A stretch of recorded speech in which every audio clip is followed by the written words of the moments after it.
大家好，我是超子。家里面的剩馒头吃不完，今天给大家分享2种炸馒头片的方法，又脆又香，不吸油。首先将吃剩下的馒头切成薄片，厚度约为5毫米左右。切馒头的时候采用推拉刀的方法，这样切的时候不容易掉渣。炸馒头片相信很多人应该都做过，但是做不好总是会吸油。今天我教大家2个不吸油的小技巧。馒头片切好以后，准备1碗清水，将切好的馒头片在清水中稍微蘸一下，注意是蘸不是浸泡，类似于蜻蜓点水。这样炸馒头不仅不吸油，而且不容易炸糊。第2种方法，裹鸡蛋，碗中单手打入2个正经的笨鸡蛋。裹鸡蛋的话，馒头就不用蘸水了，放入一点点胡椒粉，少许料酒，用筷子将蛋液搅拌均匀备用。准备1小块灵魂臭豆腐，这种炸馒头的方法以前在酒店还是一道特色菜。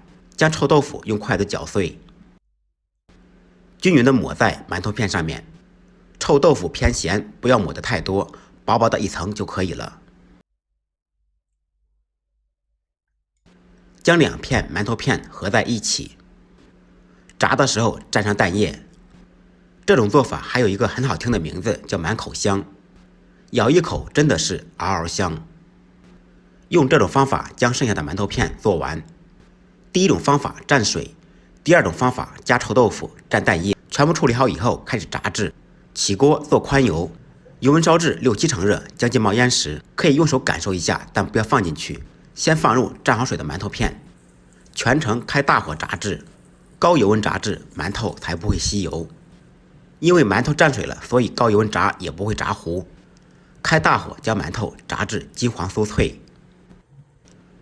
炸好以后，用罩里将其捞出控油。这时候的馒头片已经非常酥脆了。这种方法可以撒白糖、撒椒盐，嘎嘣脆，嗷嗷香。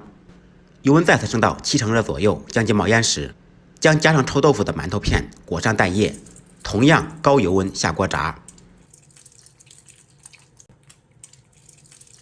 边炸边翻拌，使其受热均匀。高油温炸至1到2分钟左右，将馒头片炸熟炸透。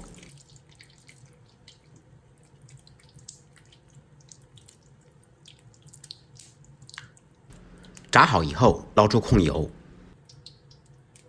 炸好的馒头片我们可以放到吸油纸上面来感受一下，基本上是没有油的，吃起来又脆又香。吃炸馒头片喜欢放盐的扣1，喜欢放糖的扣2。我个人喜欢吃咸口的，配上1碗疙瘩汤，那真的是完美。